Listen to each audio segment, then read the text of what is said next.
आइ हम पेड़ा बनबै छी। घर में एकदम शुद्ध पेड़ा बना रहल छी प्रसाद के लेल। एखन दुर्गा पूजा चल रहल छै ने, ओइ प्रसाद लेल। तऽ एहिमे 1 किलो दूध हम लेलहुँ हैं कि फुल क्रीम दूध छै।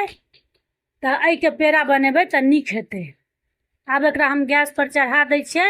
आई दूध के ने खौला देबै खूब के, मने एकरा खौलबैत रहबै एकदम गाढ़ जहन भऽ जायत तहन एहिमे चीनी देबै।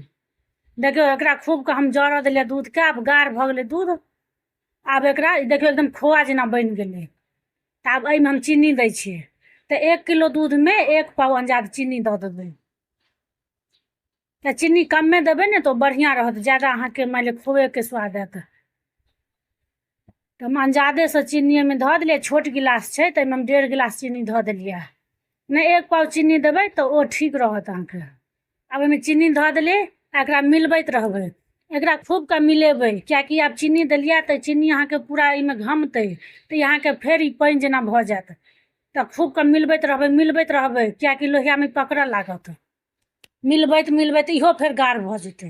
एहि के कखनो छोड़बै ने, पूरा चीनी बढ़िया से में घमि जेतै। देखो आब ई उतारऽ वाला भऽ गेलै। अब इहो गढ़ा गेलै, पूरा चीनी घमि गेलै। आब एहिमे हम एहि पेड़ा के बनबै छियै।